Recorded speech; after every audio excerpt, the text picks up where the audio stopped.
I'm sitting here with Raymond McCauley at Singularity University, and yesterday he was on stage talking about the beautiful integration of biological and ICT and how it's going to be exciting, and he implanted a chip in his hand. And what happened?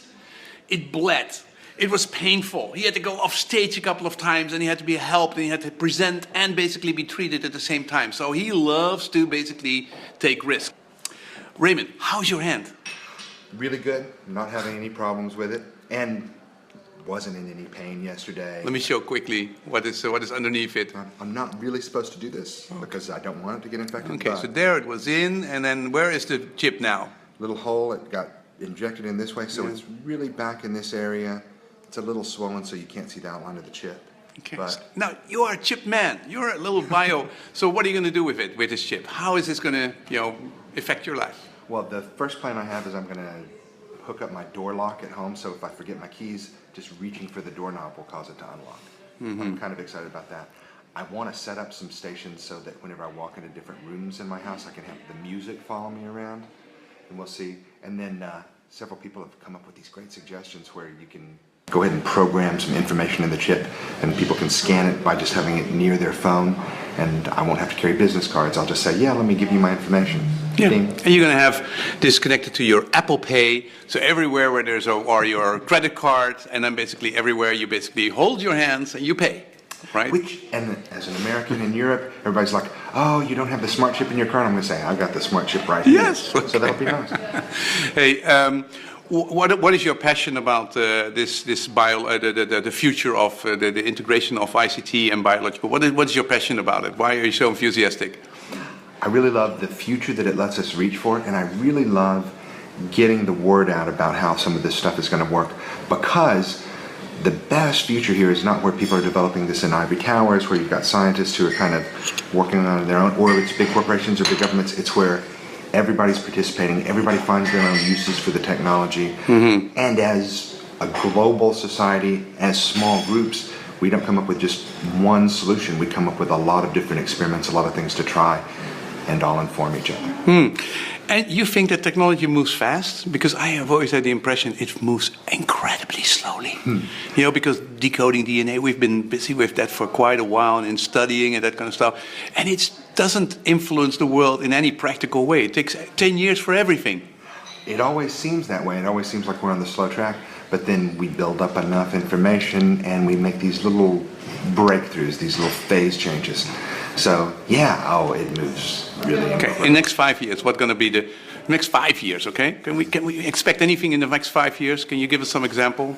Yeah, we're going to see better, faster cancer diagnostics. We're going to see an ability to detect cancer at a much earlier stage and treat it while it's still a little pinpoint-sized tumor, not when it shows up on an X-ray or somebody starts to feel sick. We are going to start to tame our microbiome.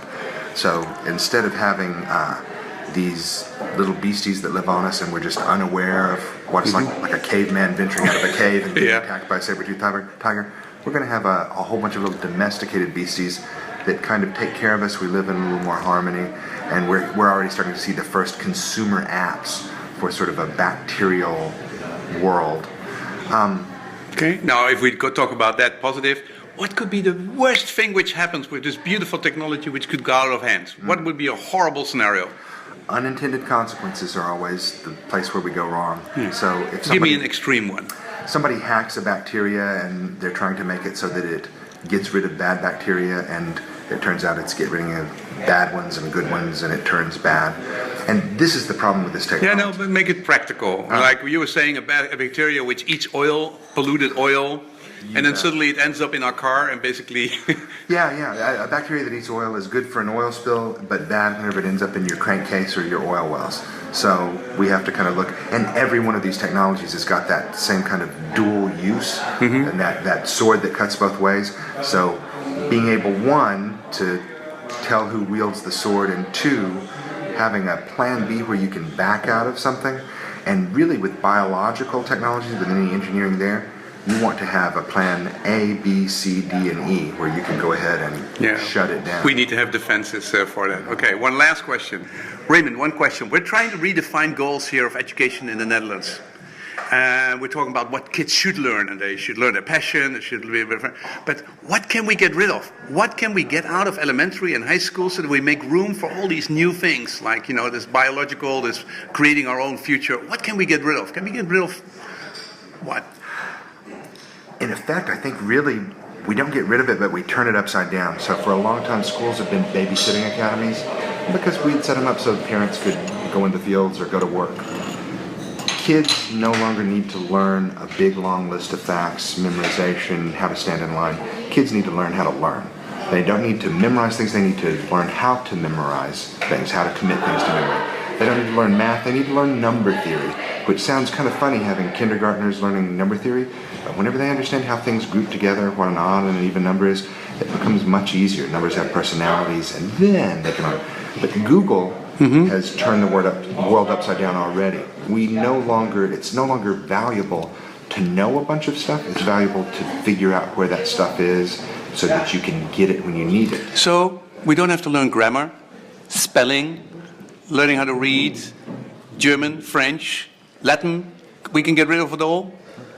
Or have it set up so that we can then acquire a new language easily when we need it. So learning linguistics. Yeah.